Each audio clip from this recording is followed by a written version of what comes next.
Ça tourne en boucle comme BFM, t'existes plus comme REM. Tout est en grève comme RER, ça capte partout comme France Inter. Faut pas croire tout ce qu'on dit à la télévision. Merci YouTube pour la liberté d'expression. Pas la vérité absolue, juste de l'info et de l'actu. Si t'as un doute sur le contenu, check les sources ou le nombre de vues. Pas la vérité absolue, juste de l'info et de l'actu. Si t'as un doute sur le contenu, check les sources ou le nombre de vues. Calme-toi Dimitri, la force tranquille, ça tape dans le mille. De midi à minuit, t'es comme les mensonges comme des quilles. Depuis qu'il y a des séances publiques, je veux plus au cirque mais à l'hémicycle. Scandale politique et médiatique, pour rien rater il faut que tu cliques. Mec c'est Rémi, le meilleur du pire en ligne de mire. Aucun parti pris, que des avis bien réfléchis. J'ai encore bourré comme un Polac, donc je pensais voir Laurent Ournal. Je crois que je suis toujours à côté de la plaque, mais en politique je sais qui est le crack. Ouais je sais qui est le crack. Juste milieu. Je crois que je sais qui est le crack. Ça lit des kilomètres de presse pour faire un résumé express. Ça charbonne comme un chinois avec la qualité d'un bavarois. On sera en retraite après notre mort, on sera bouffé par l'inflation. Dans le doute je vais voter Voldemort pour les prochaines élections. Passe de la country à la drill sans transition. C'est pas une bonne idée de me confier cette mission. Si t'aimes pas, dégoûte pas les autres. C'est pas moi qui le dis, moi je suis le roi des pauvres. Pour réfléchir j'ai qu'un euro, mais au moins je tomberai pas dans la fraude. Je le prononce Mittel, comme Angela Merkel. Désolé, je fais ce que je peux, je trouve ma répartie chez Lidl. Des enquêtes exceptionnelles, pas de langue de bois et de l'humour. La revue c'est juste mensuel, les vidéos c'est juste tous les jours. Ouais c'est juste tous les jours. Juste milieu. Regarde ça tous les jours. Juste milieu. Désolé pour mon manque de répartie. Je sais même pas ce que je débite. C'est dur la géopolitique. Ou un peu comme ma... République. Ma République, non? C'est dur la République quand même, non? Ouais? Non? Ah non, c'est mou, non? Ouais, les mecs se font chier, on dirait un peu. Ouais, c'est un peu mou. Enfin, ça dépend dans quel pays. Ouais. Bah, j'y connais pas grand chose, moi. Et c'est quoi une démocratie déjà?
Ça tourne en boucle comme BFM, t'existes plus comme REM. Tout est en grève comme RER, ça capte partout comme France Inter. Faut pas croire tout ce qu'on dit à la télévision. Merci YouTube pour la liberté d'expression. Pas la vérité absolue, juste de l'info et de l'actu. Si t'as un doute sur le contenu, check les sources ou le nombre de vues. Pas la vérité absolue, juste de l'info et de l'actu. Si t'as un doute sur le contenu, check les sources ou le nombre de vues. Calme-toi Dimitri, la force tranquille, ça tape dans le mille. De midi à minuit, t'es comme les mensonges comme des quilles. Depuis qu'il y a des séances publiques, je veux plus au cirque mais à l'hémicycle. Scandale politique et médiatique, pour rien rater il faut que tu cliques. Mec c'est Rémi, le meilleur du pire en ligne de mire. Aucun parti pris, que des avis bien réfléchis. J'ai encore bourré comme un Polac, donc je pensais voir Laurent Ournac. Je crois que je suis toujours à côté de la plaque, mais en politique je sais qui est le crack. Ouais je sais qui est le crack. Juste milieu. Je crois que je sais qui est le crack. Ça lit des kilomètres de presse pour faire un résumé express. Ça charbonne comme un chinois avec la qualité d'un bavarois. On sera en retraite après notre mort, on sera bouffé par l'inflation. Dans le doute je vais voter Voldemort pour les prochaines élections. Passe de la country à la drill sans transition.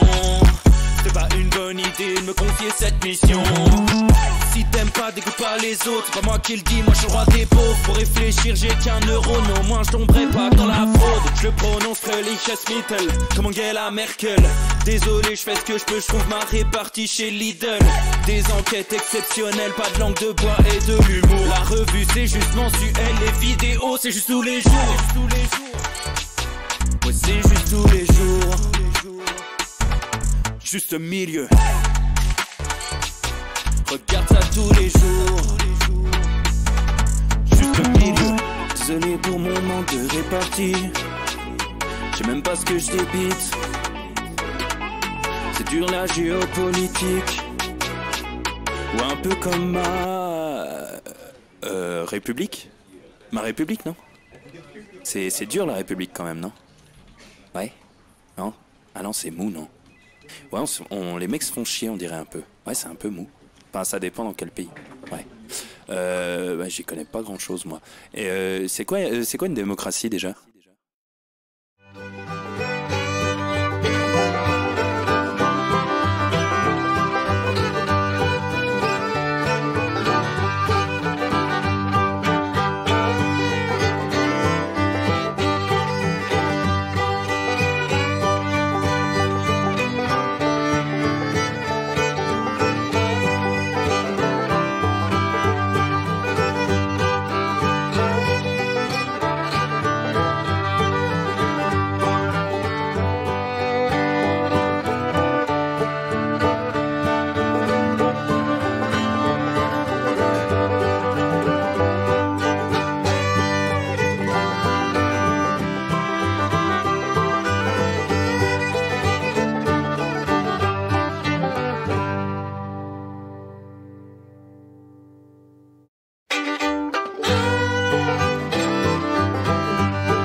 Ça tourne en boucle comme BFM, t'existes plus comme REM. Tout est en grève comme RER, ça capte partout comme France Inter. Faut pas croire tout ce qu'on dit à la télévision. Merci YouTube pour la liberté d'expression.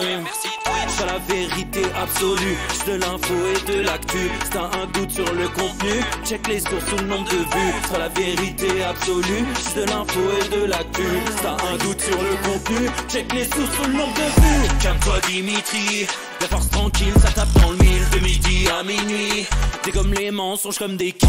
Depuis qu'il y a des séances publiques, je veux plus au cirque mais à l'hémicycle. Scandale politique et médiatique, pour rien rater il faut que tu cliques. Mec c'est Rémi, le meilleur du pire en ligne de mire. Aucun parti pris, que des avis bien réfléchis. J'ai encore bourré comme un Polac, donc je pensais voir Laurent Ournac. Je crois que je suis toujours à côté de la plaque, mais en politique je sais qui est le crack. Ouais je sais qui est le crack. Juste milieu. Je crois que je sais qui est le crack.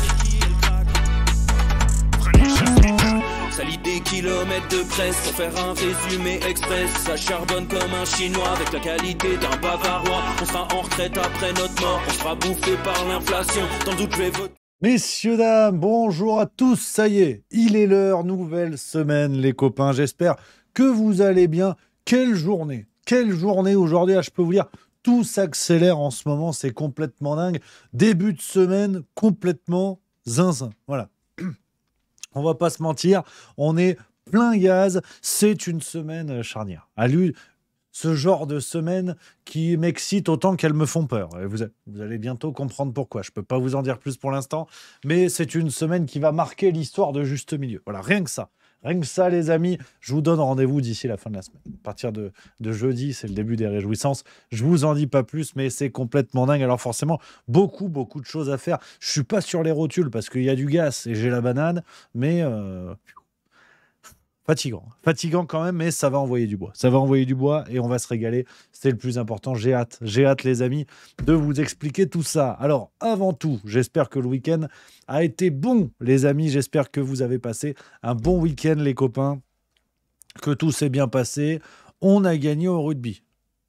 Bon, ça, c'est déjà ça. Mais il faut voir la gueule de la victoire. Ouais, on va en parler tout de suite. C'est l'échauffement. Les gens arrivent gentiment. C'est un véritable braquage. Jamais on gagne ce match.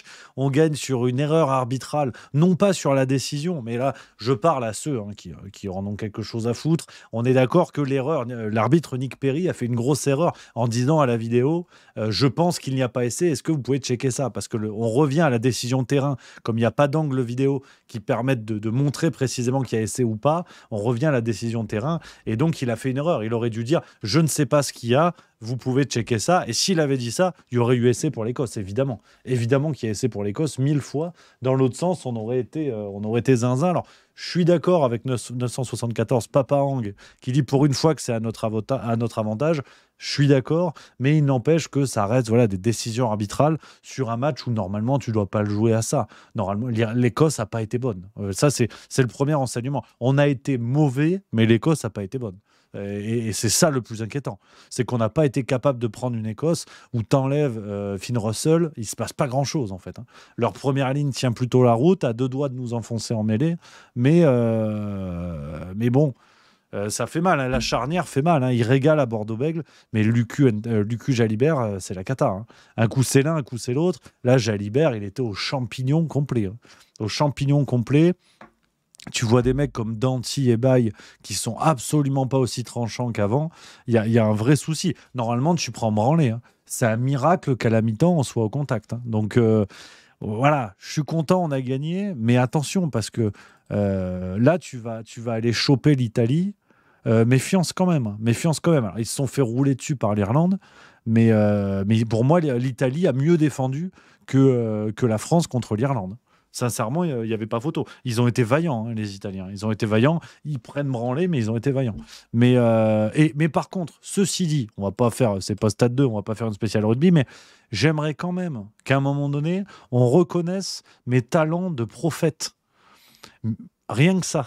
Parce que j'ai dit la semaine dernière, jeudi dernier, j'ai dit ou j'ai pas dit qu'on allait gagner comme des chiens, mais qu'on allait gagner. Je vous invite à regarder le replay de jeudi dernier. Je suis à deux doigts de le mettre. Voilà, je l'ai dit, les amis. Ça fait 2 fois que je suis dans les clous. Alors attention quand même. Et je vous le dis aujourd'hui, parce que là, on commence à avoir des certitudes. Je vous dis qu'on va se faire taper par l'Italie. Et que là, il va y avoir une petite crise dans le 15 de France parce qu'on va se faire taper par l'Italie.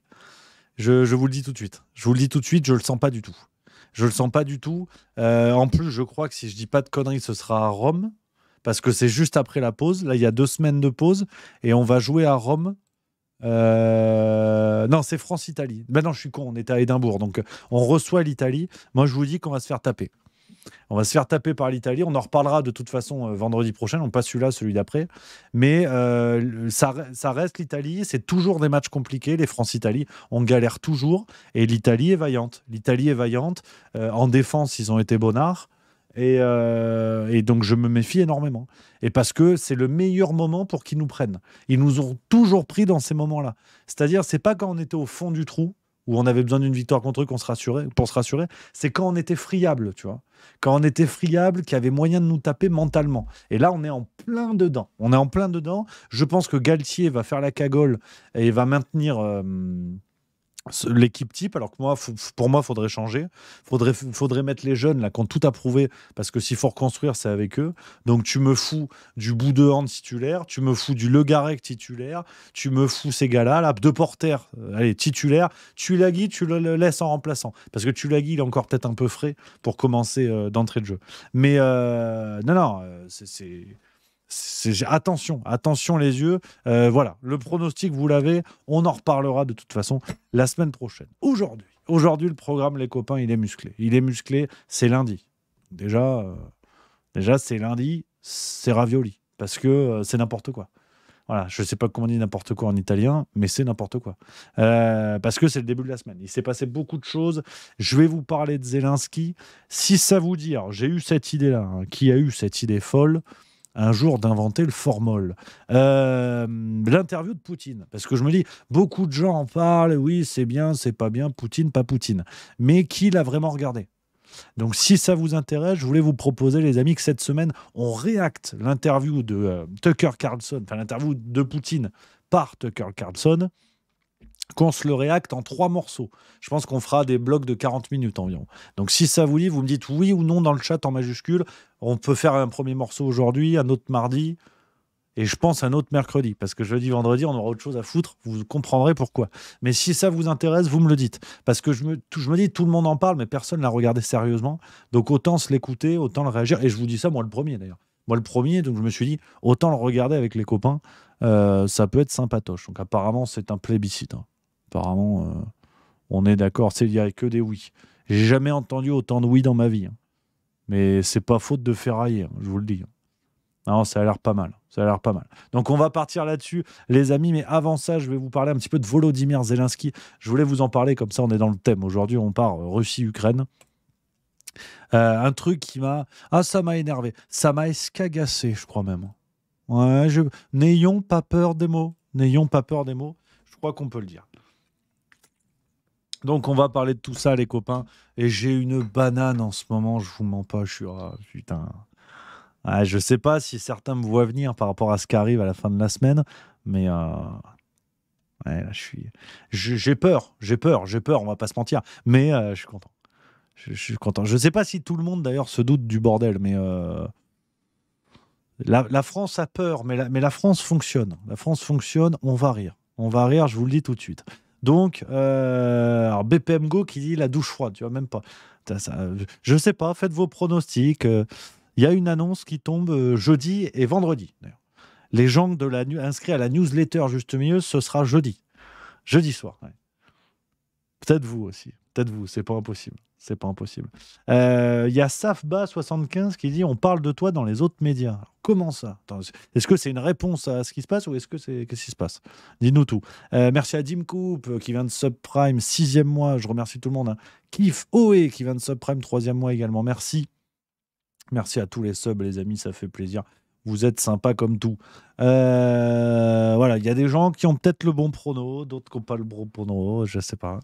Voilà, il y a Sylvain, je pense qu'il est au courant. Je peux pas. Il y a des gens au courant, Je ne peux pas en dire plus. C'est le suspense. J'ai tout appris du gouvernement.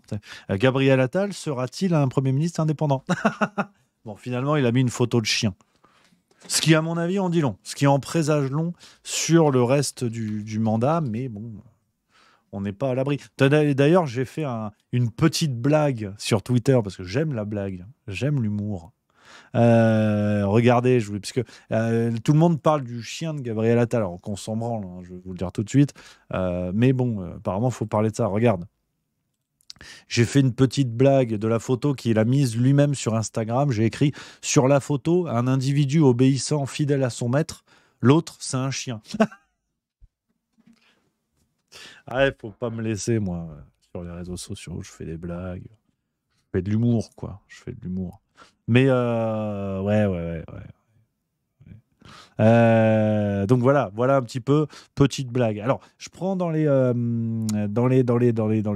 chat donc les autres médias sur Toxin ce matin. Ah bon? Ah ben ça fait plaisir. Qui donc? Qui donc a parlé de moi sur Toxin? Merci beaucoup. Merci à eux. Ça fait plaisir. J'ai vu alors aussi, tu as été cité chez Droma Economy. Ah ben ça fait plaisir. Merci au camarade François-Xavier qu'on embrasse. Gaëtan Seguin 38 qui dit CNews commence à parler de Morillo, pas impossible qu'il parle de toi. Ah bah c'est vrai que c'est bien ce qu'ils ont fait, ce qu'il a fait Eric Morillo en recevant Professeur Raoul, c'est chouette, vraiment bravo, super vidéo, ça fait plaisir. C'est sympa comme tout. Après, non, sur CNews, alors bon, je sais pas s'ils parlent de moi, ils font ce qu'ils veulent, mais là, je suis pas certain que vous me voyiez un jour sur le plateau de Morandi. Hein, ça, par contre, voilà, hein, vous vous en doutez, hein, hors de question pour moi d'aller sur le plateau de ce genre de personnage. Voilà, hein, je ne veux pas vous mentir, mais bon, chacun fait ce qu'il veut, c'est pas mon problème. Je regarde midi à 14h à ma porte, la poutre dans l'œil. Enfin, vous mettez le slogan que vous voulez, mais voilà. Ah, c'est Louis Fouché, ah, excellent. C'est Lénis23 qui dit c'est Louis Fouché qui t'a évoqué. Ah ben merci. Ah, mon Louis Fouché que j'adore vraiment. Personnage formidable. Personnage formidable. J'adore. Je suis content comme tout de l'interview qu'on a proposée et je le trouve formidable. Donc bravo, merci à Louis Fouché. Du coup, j'étais pas au courant. Hein, s'il nous a fait le petit clin d'œil, c'est chez Toxin, c'est ça? Il a fait le petit clin d'œil chez Toxin. Eh ben c'est magnifique. Merci à lui. On l'embrasse évidemment. Ça fait plaisir. Donc oui, alors bonne vanne d'Occipital qui dit t'es majeur, il va pas t'inviter de toute façon, Morandi. Je suis bien d'accord. Ah super, Andy 10 qui nous dit hello, trop contente, j'ai enfin reçu le lot des 12 magazines juste mensuels. Super hypé, merci Rémi, mais merci à vous les copains, j'espère que ça va vous plaire. Les archives, hein, les 12 numéros de juste mensuel pour découvrir la revue à un prix défiant toute concurrence. Et d'ailleurs, petit scoop, ça reste entre nous, mais sachez qu'on va faire pareil pour le banquet, parce qu'on fête bientôt l'anniversaire du banquet. Le premier anniversaire, première bougie du banquet, ça fait plaisir comme tout. Donc il y a bientôt les archives du banquet qui déboulent. Si vous voulez découvrir la revue, ça va être les 12 premiers numéros déjà sortis à un prix défiant toute concurrence. En papier, directement chez vous. Ding dong, qui est là? Le bonheur. On dirait une nouvelle chanson de 3 cafés gourmands, tiens. Le vent souffle fort dans ma trompette. Ce sera le nom de l'album. Donc voilà. Voilà. On est clairement... ça va vite. Hein. On démarre sur les chapeaux de roue cette émission. Il n'y a pas vraiment de sens, il n'y a pas vraiment de cohérence. Mais bon, faut bricoler. Faut faire avec. C'est ce qu'on aime. C'est la France qu'on aime. C'est la France qui gagne. Alors, Alexandrine59 qui dit ça passe si vite. Non, mais c'est clair. C'est vrai que... Faut pas se retourner parce que ça va nous ralentir. Mais faut le faire de temps en temps. Faut le faire quand même. Mais ouais, c'est zinzin. Et puis c'est pas fini. Je vais peut-être jeudi, quoi. Je peux pas vous en dire plus, mais putain, ouais, ça fait plaisir. Ça fait. Ouais. Peut-être que vous aurez les infos avant. Je sais pas. On sait pas. On va voir. On va bricoler. Mais voilà. Ceci dit, les copains, ouais, quelle aventure de dingue. Et je peux vous dire que c'est pas fini. On a hâte de bricoler. On a hâte d'avancer. Alors, qu'est-ce qu'on a eu sinon? Oui, alors, disparition de Robert Badinter. Ça, faut qu'on en parle. On va commencer avec les actualités du moment, les amis, parce que c'est quand même le but du jeu, en fait. Le but de l'émission. C'est Robert Badinter. Alors, feu Robert Badinter. On l'embrasse. Merci. Merci beaucoup. Merci pour tout. Alors, on a vu quand même une sorte d'unanimité médiatique. Alors, bien évidemment, on ne va surtout pas salir la mémoire d'un défunt, d'une personne disparue. Évidemment, pas de problème. On salue la mémoire, évidemment, ce qui n'empêche rien. Ceci dit, je ne suis pas certain, si vous voulez, que Robert Badinter incarne une telle unanimité politique. On rend hommage à quelqu'un. Maintenant, le bilan politique de Robert Badinter n'est pas celui, si vous voulez, d'une personne quasi sainte qui n'aurait que bénéficié à la France. Il faut quand même situer, quand même rappeler que le laxisme judiciaire commence avec sous le ministère de la Justice de Robert Badinter. Il faut quand même être au clair là-dessus. Bon, là, on voit tous les médias qui chialent, comme si, d'ailleurs, c'était presque obligatoire de saluer aveuglément sa mémoire. Le RN s'est fait taper dessus, parce qu'ils l'ont pas complètement fait. Enfin, on te dit comment faut chialer, où faut chialer. C'est un peu curieux, d'ailleurs, parce que Nos médias, si vous voulez, sont comme des pompes funèbres où on t'explique quand est-ce que tu as le droit de chialer, tu vois. Ou est-ce que là, tu peux... Non. Non. Lui, c'est le tonton. Non, il peut pas pleurer. La tata, oui. Enfin, donc, c'est un peu bizarre. Le mélange est un petit peu bizarre. Merci à Hirosoulos qui vient de sub, un nouveau sub. Merci beaucoup, les amis. Donc, si vous voulez, c'est cette sorte de larme obligatoire. C'est assez curieux. En fait, des médias qui viennent surveiller les hommages, si c'est fait, si c'est bien fait, par qui. Enfin, bref, vous avez compris l'idée.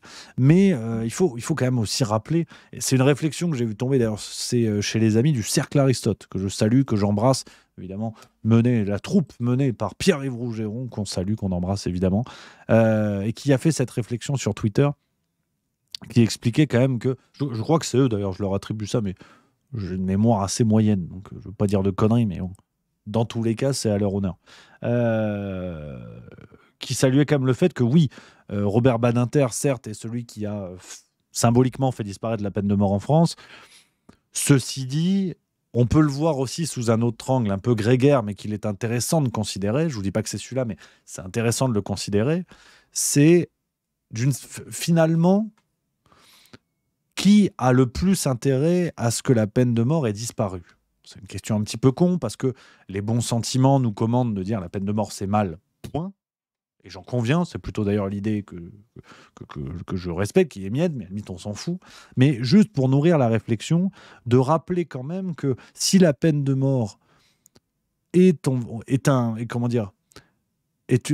peur en moins, est une crainte en moins vis-à-vis du fait de franchir les limites de la loi, ça marche pour le kidam, ça marche pour le citoyen normal, mais ça marche aussi pour l'élite. Parce que rappelons que les faits de haute trahison, les scandales absolus que l'on peut voir, certains auraient peut-être pu, voire dû, se solder par la peine de mort. Dans la France de 1950, 1960, où la peine de mort est encore en place, est-ce que quelqu'un comme Pierre Palmade garde la tête sur les épaules ? Déjà que, bon, visiblement, il ne l'avait pas beaucoup. Mais là, on est vraiment sur le plan physiologique du terme. Qu'on soit bien d'accord, je ne me place pas sur, une fois de plus, sur un pan de jugement moral. Je ne vous dis pas c'est bien ou c'est mal. Si jamais Rudi Reichstadt est dans le secteur, il a envie tout de suite de taper sur le clavier, juste milieu, défend la peine de mort, non. Absolument pas, bien évidemment. J'appelle juste à la réflexion de savoir, dans un État où la peine de mort est encore fonctionnelle, avec tous les drames intellectuels que ça peut entraîner, tout le scandale humain, pas de problème, je n'exclus pas ça. Je pose juste la question de savoir ce que permet le maintien de la peine de mort en termes... enfin, comment dire, je ne sais pas si je suis clair quand je vous dis ça, parce que je prends des pincettes pour pas que ce soit mal interprété. Mais en termes de dissuasion, finalement, le maintien de la peine de mort dissuade le plus quelle couche de la société? C'est une question que je me suis posée ce week-end, tu vois. Alors, tu me diras, effectivement, dans un État où, avec ou sans peine de mort, le droit n'est pas appliqué de la même manière pour tout le monde, et aujourd'hui, on en a des preuves, assez claires. Bon, effectivement, tu me diras, on s'en fout. Qu'elle soit toujours là. Si de toute façon, le juge c'est ton pote, bon, on s'en bat les reins, tu vois. Donc voilà, je me pose quand même cette question. Je sais pas ce que vous en pensez. Dites-moi dans le chat, d'ailleurs, c'est intéressant. Vous avez le droit de dire que c'est de la merde, qu'on soit bien d'accord. Et vous surtout, d'ailleurs. Mais ouais, c'est intéressant. Voilà, par exemple, Kao Dogrest qui nous dit aux USA, les États où il y a la peine de mort n'ont pas moins de crimes que les États où elle n'est pas en cours. Justifier la peine de mort par la prévention ne marche pas. La flemme quand même nous dit tu vois déjà en couverture du truc un sombre factieux exilé en Suisse prôner le rétablissement de la peine de mort. Oui, effectivement. Bibi 7844 qui dit mais aussi on a l'arme atomique est une arme conçue pour tuer des milliers voire des millions de personnes, mais la peine de mort est vue comme tabou. Oui, c'est vrai que c'est pas con non plus ça. Isa Vivancos qui dit bof, pas très d'accord, ça ne change rien. Les époques ou pays où la peine de mort existe, il y a autant d'assassins que de criminels. Non, c'est intéressant ce que vous dites. Honnêtement, les amis, j'y réfléchissais ce week-end et je me dis parfois, quand je réfléchis à un truc et où je suis moi-même pas d'accord avec moi-même, je préfère vous en parler pour m'éclairer un petit peu le bordel. Ouais, Anarchy08 qui dit tu peux maintenir la peine de mort et ne condamner que les cas extrêmes. Lorelei 63, tu l'as dit, ça ne changerait rien pour les élites ou la racaille. Ouais, je suis d'accord. Il n'y a plus de saison nullement préventif, mais au moins celui qui y passe ne fait plus de mal à personne. C'est vrai que c'est toujours ces réflexions-là, je suis d'accord. L'Astromanov 56, la peine de mort est donnée au nom de la société, en notre nom de citoyen, et je ne veux pas me sentir responsable de la mort de quelqu'un. Effectivement. Non, mais c'est intéressant. C'est intéressant. Soldona qui tente une initiative individuelle de blague. Mon chien aime la peine de mort, mais M-O-R-D. Ah, on a le public qu'on mérite. Hein. Après, c'est. Non, mais Soldona, en plus, fidèle parmi les fidèles. Je pardonne, évidemment. Mais c'est la dernière fois. Hein, parce que j'ai quand même le monopole sur les blagues moyennes dans cette émission. Donc, si on commence à me concurrencer, il me reste quoi? Je pose la question. Au bout d'un moment, merci de respecter quand même le monopole des gens. Alors, les copains, je blague évidemment, vous en doutez. Les copains, je voulais vous parler d'un truc qui m'a bien fait marrer. Enfin, qui m'a bien fait marrer, oui et non. Qui, une fois de plus, en dit long sur la réalité médiatique de tout ce qui se passe aujourd'hui. C'était dans le journal du dimanche, de ce dimanche, sans aucune surprise. Pour l'instant, l'émission n'est pas remplie de rebondissements, ni ce que je vais vous dire. Mais, c'est l'Ukraine. On part en Ukraine avec une récente décision de Volodymyr Zelensky. Vous en avez peut-être entendu parler. C'est page 22, d'ailleurs, journal du dimanche, de ce dimanche, si jamais ça intéresse quelqu'un. Si vous en battez les couilles, j'ai le droit de le dire. Merde, c'est quand même mon boulot, quoi. Ouais, je vais chez le coiffeur demain. T'as vu, on n'en peut plus. C'est long, c'est long cette merde. Ah, j'y vais demain. Là. Ah, ça y est, c'est bon. Rendez-vous est pris. Toiletteur, waf waf bien-être, en avant toute. Alors, page 22, c'est où? Logiquement après la 21. Incroyable. Alors, vous en avez peut-être entendu parler, le limogeage de Zaloujny. Pourquoi le limogeage de Zaloujny est un cadeau fait aux Russes? Alors, on arrive un petit peu dans le thème, parce qu'après, on va regarder le premier bloc d'interview Tucker Carlson, Vladimir Poutine. Donc, je vous emmène tout de suite en Ukraine. Vous avez peut-être entendu parler de cette décision-là, et elle me plaît beaucoup. Parce que vous avez beaucoup de médias. J'ai pris l'article du journal du dimanche parce qu'il donne les éléments les plus importants et les plus intéressants dans ce que je voulais vous dire. Mais on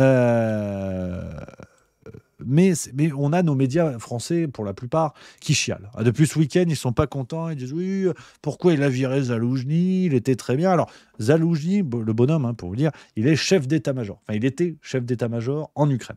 OK? Il est là. Si vous voulez voir sa tronchetta. Quoique non, là c'est le nouveau, c'est son remplaçant. Alexander Sirski. Voilà, ça c'est le nouveau. Donc, chef d'état-major, ça bricole. On gère comme ça les porte-avions, les avions, les lance-pierres. Alors, déjà, bon, je vous l'ai dit, on a plusieurs médias qui en ont parlé depuis samedi. Depuis ce week-end, j'entends parler de ça, qui nous disent oui, quand même. Alexander Sirski, c'est un méchant. Tu vois, le JDD te dit. À l'inverse de son prédécesseur, le nouveau chef d'état-major ukrainien exécute les ordres du président Zelensky sans broncher, quitte à sacrifier ses hommes en pure perte. Donc, apparemment, c'est un méchant, parce qu'il envoie les soldats à l'abattoir plus qu'avant. Et donc, tu te dis, les médias nous disent, celui qui était là avant, il était mieux. Donc, Zaloujny. Il faut que je vous parle quand même de ce monsieur. Et ce qui est intéressant, c'est le JDD qui nous le dit, dans cette colonne, à cet endroit-là, très précisément, si vous voulez retrouver dans votre kiosque. Je vais vous lire ce qui est écrit. Parce que les médias te disent, non, vraiment, celui qui était là avant, il était mieux. Zelensky, il abuse un petit peu, il fait chier, il aurait dû laisser l'autre. Bon, ok. C'était qui, celui d'avant? Donc, je vous lis que l'ami Skirski remplace Zaloujny, celui qui le remplace, le général Valéry Zaloujny, est davantage dans la veine des nationalistes de l'ouest de l'Ukraine. Vouant un culte à Stepan Bandera, père de l'Ukraine et figure controversée ayant collaboré avec les nazis, Zaloujny doit sa popularité à ses qualités de stratège. On le crédite d'avoir défendu Kiev avec succès au début de l'invasion russe, mais aussi d'avoir monté l'opération qui permit aux Ukrainiens de repousser les Russes à l'est de Kharkiv. Pour ça et bien d'autres faits d'armes, on lui pardonne volontiers sa bague gravée d'un soleil noir et ses accointances revendiquées avec les néo-nazis d'Azov. S'il est si populaire, c'est en raison surtout de son souci de la vie de ses hommes, une ressource dont son successeur n'est hélas guère économe.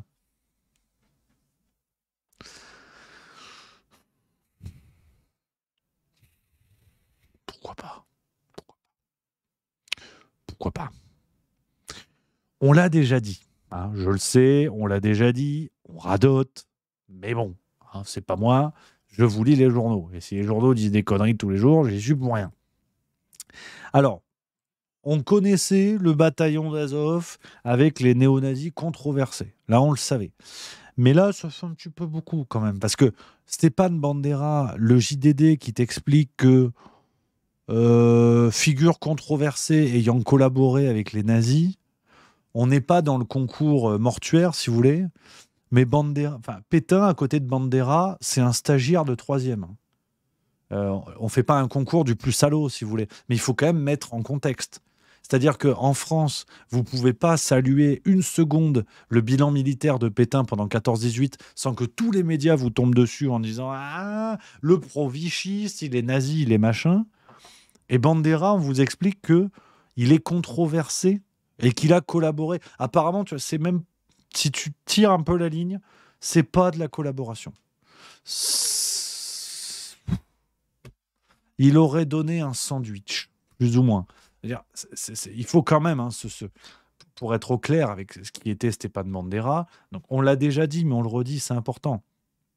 On est dans un contexte où les soviétiques sont perçus comme les ennemis numéro 1 pour les Ukrainiens à ce moment-là. Donc il faut être au clair sur le fait que c'est un peu la raison du moindre mal. Pour les Ukrainiens qui voulaient leur indépendance, qui voulaient leur liberté, ils ont vu dans la figure nazie une figure libératrice. Donc il faut être au clair.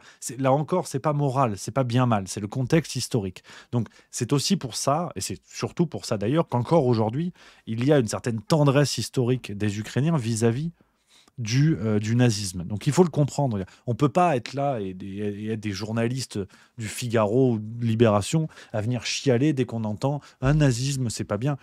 L'idée n'est pas de comprendre, l'idée n'est pas d'expliquer ou d'excuser, elle est de comprendre. Et donc, ça, c'est acté, si vous voulez. C'est acté, c'est l'histoire. Mais le problème, c'est que vous avez nos médias français qui viennent chialer et faire du chantage au néonazisme dès que ça les arrange. Et là, on vient vous expliquer qu'en fait, Stéphane Bandera, c'était un personnage controversé. Simplement controversé, sans donner aucun élément de quelqu'un qui s'était autoproclamé Führer d'Ukraine. Et qu'Adolf Hitler lui-même a dû calmer, entre guillemets, en tout cas, il a dû calmer ses ardeurs et lui rappeler qu'il y avait des visées nazies dans tout ça et que c'était d'abord les visées nazies allemandes, si vous voulez. Donc, il faut être au clair sur ça. Et quand vous avez le JDD, qui en 2024, de fait, vient vous expliquer que, bon, je cite, hein, on lui pardonne volontiers sa bague gravée d'un soleil noir. Mais vous savez d'où vient ce soleil noir? C'était l'insigne du bataillon de la division Das Reich qui a commis le massacre de Radour-sur-Glane en France notamment. On n'est pas sérieux quand on dit ça. On n'est pas sérieux. Eh bien si, vous avez un journaliste qui nous explique ça. Et je vous avoue que ce qui m'étonne le plus, et c'est là où ce que je vous dis, je le mets entre guillemets, je prends d'énormes pincettes parce que l'article est signé Régis Le Sommier, que vous connaissez bien, que vous connaissez comme moi, et qui, pour le coup, on ne peut pas lui enlever la maîtrise de la situation, on ne peut pas lui enlever la connaissance du contexte.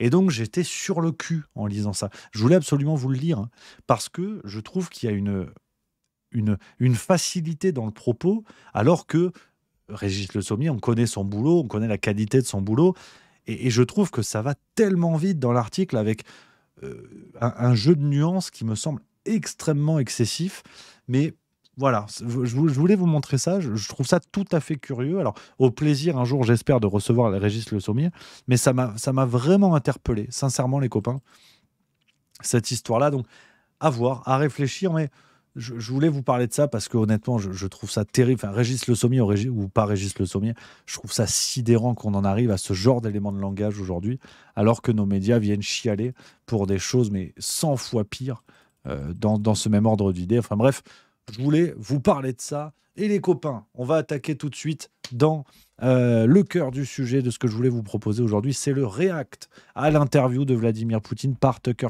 Carlson. J'ai trouvé une version doublée en français, donc dites-moi si vous préférez doublage ou sous-titrage, mais si c'est sous-titrage, j'enlèverai ma caméra. Vous ne verrez pas ma gueule. Je ne sais pas si c'est une bonne idée ou pas, mais voilà. Donc, je vous propose ça. On va se faire 30-40 minutes. On va regarder en 3 parties, je pense. Une ce soir, une demain et peut-être une autre mercredi. Comme ça, on ne fait pas tout d'un coup. Et voilà les amis, c'est parti en fait, c'est parti parce que cette interview, je vous l'ai dit au début de l'émission, beaucoup de gens en parlent, beaucoup de médias en parlent et en fait je voulais la regarder moi aussi en fait, hein, je ne l'ai pas regardée encore en entier donc ça aurait été ridicule de donner un avis sans avoir vu ou de me contenter des extraits, donc je vous montre ça. On est parti, et puis on fait du react, on fait des petites coupes s'il y a besoin ou quoi. Moi je vais me manger un biscuit et puis voilà, en avant toute. A commencé à se développer avec deux Ah merde, centres. attends, je suis pas au début. Merde, qu'est-ce que j'ai fait? Ah, ça y est, ça commence la technique, tiens. C'est con, hein, ça démarrait bien. Hein. Ça démarrait bien. C'est parti. Je vous mets ça au début. Bah, casse-toi, la pub. Ça nous emmerde. Putain. Voilà. Je mets au début, c'est parti. Que l'Amérique allait porter un coup inattendu à la Russie, je n'ai pas dit ça. Est-ce qu'on fait un talk show là où on a une conversation sérieuse? C'est une très belle réplique, merci. C'est tout à fait sérieux. D'accord, c'est une conversation sérieuse. Vous avez fait vos études en histoire, si j'ai bien compris, n'est-ce pas? Oui. Je me permettrai alors 30 secondes ou 1 minute de rappel historique. Vous n'êtes pas contre? Je vous en prie. Voyons voir. D'où partent nos relations avec l'Ukraine? D'où vient-elle, l'Ukraine? L'État russe a commencé à se constituer en tant qu'État centralisé en 862. C'est l'année de la création de l'État russe.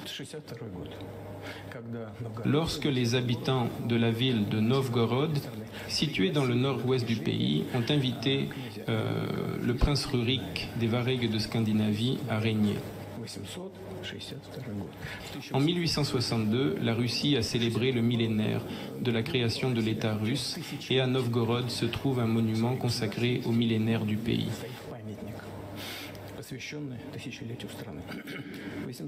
En 882, le successeur de Rurik, le prince Oleg, qui en fait remplissait la fonction de régent auprès du fils de Rurik, Rurik était mort à cette époque, est arrivé à Kiev. Il a destitué deux frères qui faisaient vraisemblablement à une époque partie de la garde de Rurik, et c'est ainsi que la Russie a commencé à se développer avec 2 centres, l'un à Kiev et l'autre à Novgorod. Autre date très importante dans l'histoire de la Russie, l'année... Si vous n'y voyez pas d'inconvénient, je vais couper, non pas pour censurer le quelconque propos, vous en doutez, mais je vais couper parce que c'est cette fameuse séquence qui dure 30 minutes où Vladimir Poutine fait que du rappel historique. Si ça vous va, je vais passer les 30 premières minutes. Je vous donnerai le lien de la vidéo pour la regarder, ceux qui veulent regarder ce passage-là, mais j'aimerais qu'on rentre tout de suite dans le vif du sujet de la partie de la partie qui nous concerne actuellement, si ça vous va. Je sais que c'est intéressant, ou peut-être qu'on la regardera à la fin éventuellement, mais qu'on rentre dans le vif du sujet, comme ça tout le monde y trouve son compte là-dessus. Et au moins on avance, on arrive tout de suite au cœur du truc. Hein. Avec les nôtres maintenant. Nous sommes, comme on le dit chez nous, des bourgeois. Nous avons une économie de marché. Le Parti communiste n'a pas le pouvoir. On va s'entendre. Je dirais même plus, j'en ai déjà parlé publiquement, prenons l'époque de Helsinki, à un moment donné, comme on dit chez nous, le chat gris a traversé la rue et le malheur est arrivé. Auparavant, Helsinki se rendait aux États-Unis. Vous vous rappelez, il s'exprimait devant le Congrès et prononçait ces paroles remarquables. Dieu bénisse l'Amérique. Il a tout dit. C'était des signaux qui voulaient dire faites-nous entrer. Non, quand on commençait les événements en Yougoslavie, jusqu'alors on comblait Eltsine d'éloges, mais quand les événements en Yougoslavie ont commencé, il s'est prononcé pour les Serbes. Seulement, voilà, nous ne pouvions pas ne pas donner de la voix pour les Serbes, pour les défendre. Je comprends que des processus difficiles se produisaient là-bas, je le comprends. Mais la Russie ne pouvait pas ne pas se faire entendre pour les Serbes, car ils sont également un peuple particulier, proche de nous, qui est de culture orthodoxe, ce genre de choses. C'est un peuple qui a souffert pendant des générations, mais ce n'est pas important. Ce qui est important, c'est que Eltsine s'est prononcé en leur faveur. Et les États-Unis, qu'est-ce qu'ils ont fait? En violation du droit international de la charte de l'ONU, ils ont commencé à bombarder Belgrade. Les États-Unis ont fait sortir le génie de la bouteille. De surcroît, quand la Russie objectait et exprimait son indignation, qu'a-t-on dit? La charte de l'ONU et le droit international sont dépassés. Aujourd'hui, tout le monde se réfère au droit international. Mais à l'époque, ils se mettaient à dire que tout était dépassé et qu'il fallait tout changer. Effectivement, il fallait changer quelque chose parce que l'équilibre des forces avait changé, c'est vrai, mais il ne fallait pas le faire ainsi. D'ailleurs, oui, on s'est tout de suite mis à accuser Eltsine, à dire qu'il était alcoolique, qu'il ne comprenait rien. Mais il comprenait tout, je vous l'assure. Bien. Je suis devenu président en 2000. Je pensais, d'accord, la question de la Yougoslavie est passée. Il faut essayer de rétablir les relations, d'ouvrir quand même cette porte que la Russie voulait passer. Et même plus, j'en ai parlé publiquement, je peux le répéter. Lors de la rencontre, ici au Kremlin, avec le président sortant Bill Clinton, juste à côté dans le bâtiment voisin, je lui ai dit, écoute Bill, qu'en penses-tu si la Russie posait la question de l'adhésion à l'OTAN, tu penses que c'est possible? Et tout à coup, il a dit, tu sais, c'est intéressant, je pense que oui. Et ce soir-là, quand nous sommes rencontrés pour le dîner, il a dit, tu sais, j'ai parlé à mon équipe, non, ce n'est pas possible. Vous pouvez lui poser cette question vous-même, je pense qu'il va regarder notre interview et la confirmer. Je n'aurais rien dit de pareil si ce n'était pas vrai. Bon, je vous l'accorde, à présent, c'est impossible. Alors, c'est vrai que cette partie-là, on arrive tout de suite dans le vif du sujet et je la trouve intéressante parce que, en fait, on revient au tout début du contexte. Rappelez-vous du contexte entre le déclenchement de l'invasion, de l'opération spéciale, comme disent les Russes, ou de l'invasion, comme disent les Ukrainiens, il y a plus de 2 ans maintenant, pas quasiment 2 ans d'ailleurs. Où le fait d'évoquer en fait l'encerclement de l'OTAN à ce moment-là, c'était du complotisme, c'était de l'hérésie, c'était n'importe quoi. Et or, cet élément a toujours été au centre du jeu. Vladimir Poutine le rappelle, donc c'est très important. Maintenant, je ne l'ai pas dit en préambule, mais vous vous en doutez, ouais, on est dans le Juste Bistrot, on est des gens sérieux, on est face au discours de Vladimir Poutine, donc il n'y a aucune neutralité là-dedans. C'est une partie d'échec et il en est l'un des joueurs, mais ça, c'est évident. Je dirais que des journalistes de LCI pour se dire ah, Vladimir Poutine, il n'est pas objectif. Bah oui, frérot, évidemment. Étiez-vous sincère à ce moment-là? Vous auriez adhéré à l'OTAN? Mais écoutez, j'ai posé la question. C'est possible ça ou pas? Et j'ai reçu la réponse. Non. Je voulais éclaircir la position des dirigeants. Et s'il avait dit oui, auriez-vous adhéré à l'OTAN? S'il avait dit oui, cela aurait amorcé un processus de rapprochement. Et au bout du compte, cela aurait pu se produire si nous avions vu une volonté sincère des partenaires. Mais ça ne s'est pas terminé comme ça. Non, c'est non, d'accord, très bien. Pourquoi, à votre avis? Quels sont les motifs? Je ressens votre amertume à cet égard, je la comprends. Mais pourquoi donc, à votre avis, l'Occident vous a-t-il repoussé? D'où vient cette inimitié? Pourquoi n'avez-vous pas réussi à améliorer les relations? Quels étaient les motifs, de votre point de vue? Vous avez dit que j'éprouve de l'amertume à cause de la réponse. Non, ce n'est pas de l'amertume, c'est simplement le constat d'un fait. Nous ne sommes pas un couple. L'amertume et la rancœur, il n'y a pas de place pour cela dans ces cas-là. Nous avons simplement compris qu'ils ne voulaient même pas de nous là-bas, c'est tout. Bon, d'accord, mais établissons les relations d'une autre manière. Essayons de trouver un terrain d'entente. Pourquoi avons-nous reçu une telle réponse négative? C'est à vous plutôt de poser la question à votre gouvernement. Je ne peux que supposer pourquoi. Nous sommes un très grand pays qui a sa propre opinion, ce genre de choses. Pour ce qui est des États-Unis, j'ai bien vu comment ils règlent les questions à l'OTAN. Je donnerai un autre exemple concernant l'Ukraine. Dès que les dirigeants américains pressent un peu, tous les membres de l'OTAN votent sagement, même si quelque chose ne leur plaît pas. Dans un instant, je vais vous dire le rapport à ce qui s'est passé en Ukraine en 2008. Malgré les débats à ce sujet, je ne vous dirai rien qu'on ne sache déjà. Néanmoins, après cela, nous avons tenté de construire des relations de différentes façons. Par exemple, lors des événements au Moyen-Orient, en Irak, nous construisions les relations avec les États-Unis délicatement et paisiblement. J'ai exhorté maintes fois les États-Unis à ne pas soutenir le séparatisme ni le terrorisme dans le Caucase du Nord. Mais ils ont continué à le faire. Les États-Unis et leurs satellites ont apporté un soutien politique, un soutien en matière d'information, un soutien financier et même un soutien militaire à des groupements terroristes dans le Caucase. Un jour, j'ai soulevé cette question avec mon collègue, le président des États-Unis. Il me dit « ce n'est pas possible. Tu as des preuves ?» Je lui réponds que oui. J'étais prêt à cette conversation et je lui ai présenté toutes ces preuves. Il les a examinées et vous savez ce qu'il a dit? Excusez-moi, mais c'est ça qu'il a dit. Je cite « eh bien, je vais leur botter le cul. » Nous avons attendu une réponse, mais nous ne l'avons jamais eue. Je dis au directeur du FSB, écris un peu à la CIA pour savoir le résultat de la conversation avec le président. On a écrit une fois, 2 fois, puis nous avons reçu une réponse. Elle est dans les archives. La CIA a répondu « Nous avons travaillé avec l'opposition en Russie. Nous considérons que c'est une bonne chose et nous continuerons à travailler avec l'opposition. » Amusant, d'accord. Nous avons compris qu'il n'y aurait pas de conversation. L'opposition? Bien sûr, il s'agissait des séparatistes, des terroristes qui menaient une guerre contre nous au Caucase. C'était eux dont on parlait.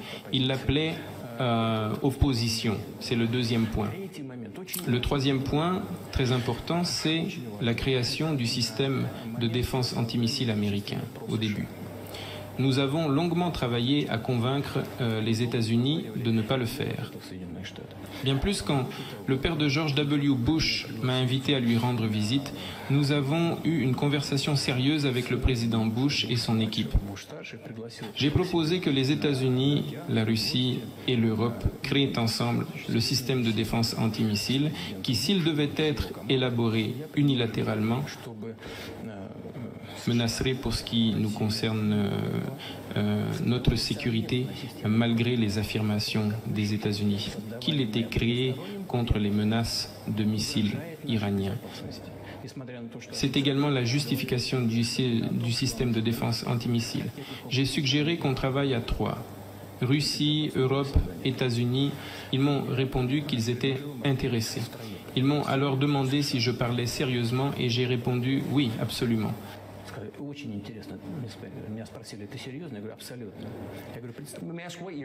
Qu'en était-ce? En quelle année?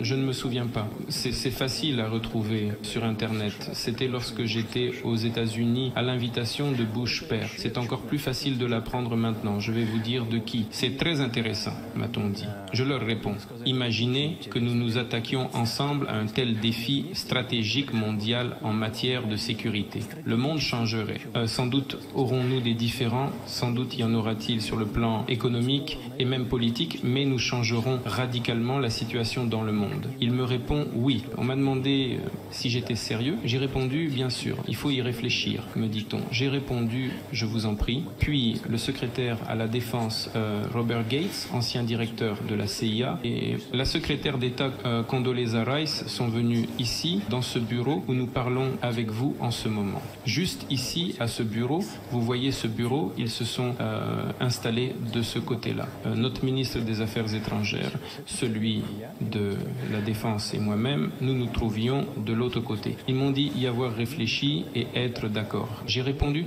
grâce à Dieu, c'est parfait. Mais là, ils ajoutent à quelques exceptions près. Vous avez donc 2 fois décrit comment les présidents américains prenaient des décisions que leurs équipes faisaient ensuite dérailler. Exactement. En fin de compte, bien sûr, ils nous envoyaient voir ailleurs. Je ne vous donnerai pas les détails, parce que je pense que c'est inapproprié, parce qu'il s'agissait d'une conversation confidentielle. Mais le fait est que notre proposition a été rejetée. C'est à ce moment-là que j'ai dit, écoutez, nous devrons riposter en ce cas. Nous allons créer des systèmes de frappe tels qu'ils viendront certainement à bout du système de défense antimissile. La réponse a été la suivante. Nous ne le faisons pas contre vous, et vous, vous faites ce que bon vous semble, à condition que ce ne soit pas contre nous, pas contre les États-Unis. J'ai dit, d'accord, cela a commencé. Nous avons créé des systèmes hypersoniques, même de portée intercontinentale, et continuons de les développer. En termes de création de systèmes hypersoniques, nous avons dépassé tout le monde, tant les États-Unis que d'autres pays. Et nous les modernisons chaque jour. Mais ce n'est pas nous qui avons fait cela. Nous avons proposé de prendre un autre chemin, mais on nous a repoussés. Parlons maintenant de l'expansion de l'OTAN vers l'Est. Ils nous ont promis que l'OTAN... C'est intéressant, avant de continuer sur ça, sur ce qu'il explique, sur ce que Vladimir Poutine explique, il y a une position qui est très intéressante quand même, qui ressemble un peu quand même à une position victimaire. C'est-à-dire que c'est normal, comme on l'a dit, c'est un jeu d'échecs. Et Vladimir Poutine se positionne sur la carte et il a intérêt aujourd'hui à avoir cette position qui est celle de « on a tout fait pour aller dans le bon sens et les États-Unis ont toujours refusé ». Factuellement, beaucoup de choses de ce qu'il dit est vrai. En tout cas, beaucoup d'analystes, d'historiens, de géopoliticiens le valident dans leurs travaux. Mais je ne sais pas si vous le ressentez comme ça dans le chat, hein, je trouve qu'il y a peut-être un peu d'excès dans la posture. Il y a un peu d'excès dans la posture. Je ne sais pas ce que vous en pensez, mais je trouve ça assez intéressant dans le comportement de Vladimir Poutine. J'ai vu plusieurs personnes d'ailleurs qui le relevaient dans le chat. Il y a aussi la table. La table, apparemment, on se rappelle la table humiliante d'Emmanuel Macron qui semblait tout droit sortie d'un film comme Le Dictateur de Chaplin, qui était volontairement excessive. Et je trouve ça assez intéressant. Donc, à continuer. Pour l'instant, j'ai cette impression-là. Il y a Zabou 1961 qui dit non, écoute plutôt la suite, Rémi, 3 petits points. Alors, on continue. N'irait pas vers l'Est, pas un centimètre vers l'Est, comme ils nous l'ont dit. Et qu'est-ce qui s'est passé ensuite? Ils ont dit, mais ce n'est pas fixé sur un document, nous allons donc élargir. Il y a eu 5 expansions, ils ont pris les pays baltes, toute l'Europe orientale et ainsi de suite. Et maintenant, je passe au plus important. Ils en sont arrivés à l'Ukraine. En 2008, lors du sommet à Bucarest, ils ont déclaré que les portes de l'OTAN pour l'Ukraine et la Géorgie étaient ouvertes. Passons à la manière dont les décisions sont prises. L'Allemagne et la France étaient contre, je crois, tout comme d'autres pays européens. Mais, comme il s'est avéré plus tard, le président Bush, qui est un type fort, un politique fort, on m'a dit plus tard ceci, il mit un coup de pression et nous avons dû accepter. C'est drôle comme chez les enfants. Où sont les garanties? Quelle folie? Qui sont ces gens-là? Qui sont-ils? Et on a fait pression sur eux et ils ont accepté. Et puis ils disent, tu le sais, l'Ukraine ne sera pas dans l'OTAN. Et moi je dis, je ne sais pas. Je sais que vous l'avez accepté en 2008 et à l'avenir, pourquoi ne l'accepterez-vous pas? Ils me disent, mais à l'époque, ils ont fait pression sur nous. Je réponds, et pourquoi, s'ils vous refont le coup demain, vous ne l'accepterez pas de nouveau? C'est absurde. Nous sommes prêts à un dialogue, mais avec qui? Où sont les garanties? Il n'y en a aucune. Alors, ils se sont mis à exploiter le territoire de l'Ukraine. Quoi qu'il en soit, j'ai raconté l'histoire qu'il y avait avant, comment ce territoire s'est développé, quelles étaient les relations avec la Russie. Et il y a toujours eu là-bas au moins une personne sur 2 ou 3 à avoir toujours eu des liens avec la Russie. Et pendant les élections dans l'Ukraine, déjà devenue indépendante et souveraine, qui a obtenu son indépendance, conformément à l'acte de déclaration d'indépendance de l'Ukraine. D'ailleurs, il y est écrit que l'Ukraine est un État neutre, mais en 2008, ils lui ont ouvert les portes de l'OTAN devant elle. En voilà un cinéma intéressant. Ce n'était pas ce que nous avions conclu. Tous les présidents ukrainiens ont compté sur un électorat qui voyait plutôt bien la Russie. Il s'agit du sud-est de l'Ukraine, d'un grand nombre de personnes. Et éliminer cet électorat qui voyait d'un bon œil la Russie, c'était très difficile. Viktor Yanukovych est arrivé au pouvoir et regardez comment il a fait. La première fois qu'il a gagné, c'était après le président Kuchma. Et ils ont alors organisé un troisième tour des élections qui n'est pas prévu dans la constitution de l'Ukraine. C'est un coup d'État. Imaginez-vous, vous n'avez pas aimé quelqu'un aux États-Unis.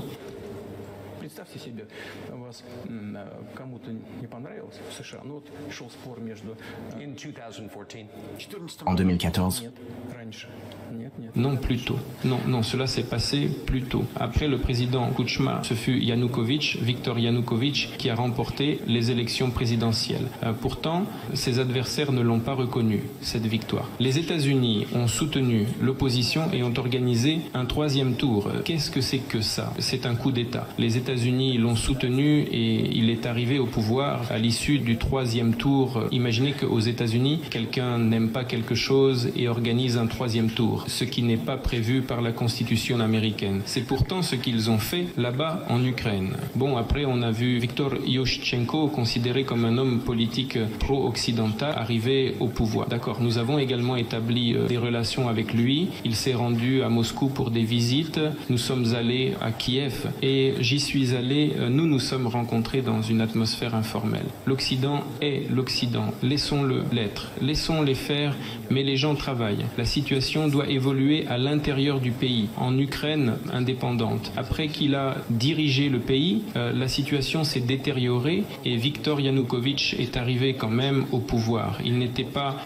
peut-être le meilleur président et homme politique, je ne sais pas, je ne veux pas porter de jugement, mais on a vu surgir le problème de l'association avec l'Union européenne. Mais nous avons toujours été très loyaux envers elle. Faites comme bon vous semble. Mais lorsque nous avons lu cet accord d'association, il s'est avéré qu'il nous posait un problème parce que nous avions une zone de libre-échange avec l'Ukraine et des frontières douanières ouvertes et l'Ukraine était censée ouvrir ses frontières à l'Europe dans le cadre de cette association. Et tout allait affluer sur notre marché. Nous avons dit non, ça ne se passera pas comme ça, que nous fermerons nos frontières avec l'Ukraine, les frontières douanières. Yanukovych a commencé à calculer ce que l'Ukraine gagnerait et ce qu'elle perdrait et a annoncé à ses homologues européens qu'il devait y réfléchir avant de signer. Dès qu'il a dit cela, les actions destructrices de l'opposition soutenues par l'Occident ont commencé et tout a abouti à Maïdan et au coup d'État en Ukraine.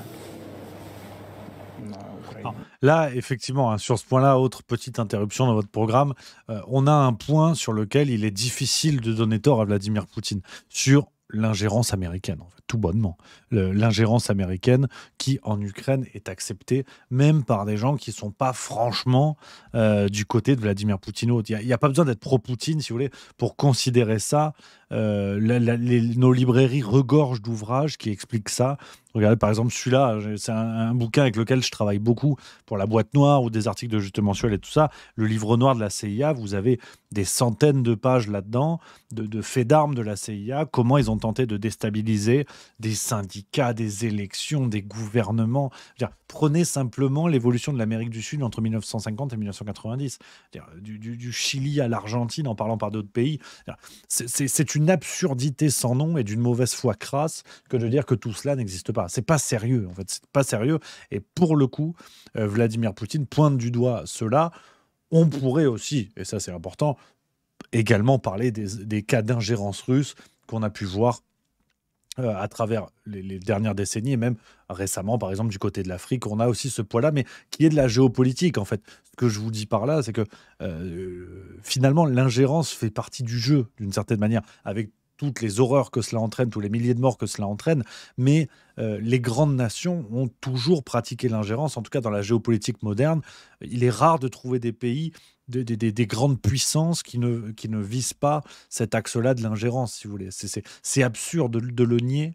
Donc, tout le monde le fait, mais dire tout le monde le fait sauf les États-Unis, ou alors c'est plus compliqué que ça, c'est ridicule en vérité. Yanukovych faisait plus de commerce avec la Russie qu'avec l'UE. Bien sûr, il ne s'agit même pas du volume des échanges, mais plutôt des liens de coopération sur lesquels s'appuyait toute l'économie ukrainienne. Les liens de coopération entre les entreprises sont très étroits depuis l'Union soviétique. Une entreprise fabriquait des composants pour l'assemblage final et en Russie et en Ukraine et inversement. Les relations étaient très étroites. Il y a eu un coup d'État, je n'entrerai pas dans les détails, sur le rôle des États-Unis. Cela me paraît malvenu. Mais néanmoins, les États-Unis ont dit vous calmez Yanukovych et nous calmerons l'opposition. On va procéder par règlement politique. Nous avons dit que nous étions d'accord et qu'on ferait ainsi. Yanukovych n'a pas utilisé, comme les Américains nous l'ont demandé, ni les forces armées ni la police. Mais l'opposition armée à Kiev a procédé à un coup d'État. Je voulais demander aux dirigeants américains de l'époque, qu'est-ce que cela veut dire? Qui êtes-vous? Avec le soutien de qui? C'était le soutien de la CIA, bien sûr. L'organisation pour laquelle, si j'ai bien compris, vous vouliez travailler, il fut un temps. Heureusement qu'ils ne vous ont pas recruté. Quoi que ce soit une organisation sérieuse, j'entends mes anciens collègues, puisque j'ai moi-même travaillé au 1er département, un service de renseignement de l'Union soviétique. Ils ont toujours été nos adversaires. Le travail, c'est le travail. Techniquement, ils ont tout fait correctement. Ils ont obtenu ce qu'ils voulaient. Ils ont changé le pouvoir. Mais d'un point de vue politique, c'était une erreur colossale. Ici, bien sûr, les dirigeants politiques n'ont pas été à la hauteur. Les dirigeants politiques auraient dû voir où ça allait mener. Donc, en 2008, nous avons ouvert la porte à l'adhésion de l'Ukraine à l'OTAN. En 2014, il y a eu un coup d'État, tandis que ceux qui ne reconnaissaient pas le coup d'État, qui était un vrai coup d'État, ont commencé à être poursuivis. On a créé une menace pour la Crimée, que nous avons été obligés de prendre sous notre protection. On a déclenché la guerre dans le Donbass en 2014 en utilisant des avions et de l'artillerie contre des civils. C'est là que tout a commencé. Il y a des vidéos qui montrent des avions qui bombardent Donetsk depuis le ciel. Ils ont entrepris une opération militaire de grande envergure, puis une autre qui a échoué. Ils en préparent encore une autre et toujours dans le contexte du développement militaire de ce territoire et de l'extension de l'OTAN. Comment ne pas se préoccuper de ce qui se passe? Pour notre part, ce serait une insouciance criminelle. Voilà ce que ce serait. C'est juste que les dirigeants politiques américains nous ont amenés à une limite que nous ne pouvions plus franchir parce qu'elle détruisait la Russie elle-même. Et nous ne pouvions pas abandonner des gens qui ont partagé notre point de vue, en fait une partie du peuple russe dans cette machine de guerre.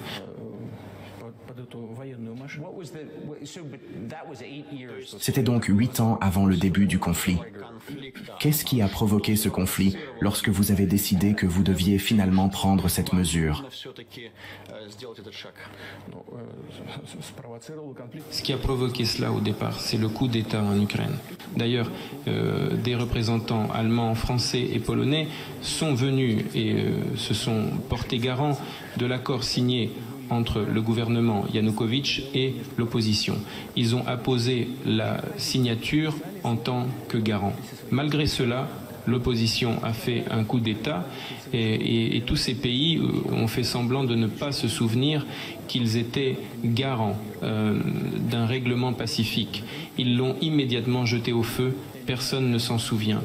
Je ne sais pas si les États-Unis sont au courant de cet accord entre l'opposition et les autorités et des 3 garants qui, au lieu de remettre tout le processus sur la scène politique, ont soutenu le coup d'État. Alors même que cela n'avait aucun sens, croyez-moi. Parce que le président Yanukovych a dit d'accord pour tout, il était prêt pour des élections anticipées, auxquelles il n'avait aucune chance de gagner, honnêtement. Il n'avait aucune chance. Tout le monde le savait. Mais pourquoi le coup d'État? Pourquoi les victimes? Pourquoi les menaces sur la Crimée? Pourquoi ont-ils commencé les opérations dans le Donbass? C'est ce que je ne comprends pas. C'est une erreur de calcul. La CIA a fait son travail pendant le coup d'État. Et je crois que l'un des secrétaires d'État adjoints a déclaré qu'ils avaient même dépensé une somme importante, près de 5 milliards de dollars. Mais l'erreur politique est colossale. Pourquoi a-t-on fait cela? On aurait pu faire la même chose, mais de manière légale, sans sacrifice, sans commencer l'opération militaire et sans perdre la Crimée. Et nous n'aurions pas levé le petit doigt s'il n'y avait pas eu ces événements sanglants sur le Maïdan. Cela ne nous serait jamais venu à l'esprit, parce que nous avons convenu qu'après l'effondrement de l'Union soviétique, tout devrait se passer ainsi, le long des frontières des républiques de l'Union. Nous avons accepté ça. Mais nous n'avons jamais accepté l'expansion de l'OTAN. En particulier, nous n'avons jamais accepté que l'Ukraine fasse partie de l'OTAN. Nous n'avons pas convenu qu'il y aurait des bases de l'OTAN sans nous en parler. Nous n'avons fait que plaider pendant des décennies. Ne faites pas ceci, ne faites pas cela. Quel a été le facteur déclenchant des récents événements? Tout d'abord, les dirigeants ukrainiens actuels ont déclaré qu'ils ne respecteraient pas les accords de Minsk qui ont été signés, comme vous le savez, après les événements de 2014 à Minsk et qui établissaient un plan pour un règlement de paix dans le Donbass. Non, les dirigeants de l'Ukraine actuelle, le ministre des Affaires étrangères, tous les autres responsables et le président lui-même ont déclaré qu'ils n'aimaient rien dans ces accords de Minsk. Autrement dit, ils ne les respecteront pas et les anciens dirigeants allemands et français ont dit franchement il y a un an ou deux, ils ont dit franchement au monde entier avoir signé ces accords de Minsk, mais ne jamais avoir eu l'intention de les respecter. Ils nous ont embobinés. Avez-vous parlé au secrétaire d'État, au président? Peut-être avait-il peur de vous parler? Leur avez-vous dit que s'ils continuaient à fournir des armes à l'Ukraine, vous agiriez?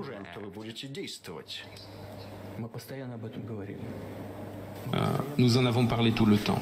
Nous avons demandé aux dirigeants américains et des pays européens de mettre fin immédiatement à ce processus, de respecter les accords de Minsk. Franchement, je ne savais pas comment nous allions faire, mais j'étais prêt à les respecter. Ils sont compliqués pour l'Ukraine. Il y a beaucoup d'éléments d'indépendance pour le Donbass, pour ces territoires, c'est vrai, mais j'étais absolument sûr, je vais vous le dire encore maintenant. Je croyais sincèrement que si nous parvenions à convaincre les habitants du Donbass, car il fallait tout de même les convaincre de revenir dans le cadre de l'État ukrainien, alors, pas à pas, les plaies guériraient.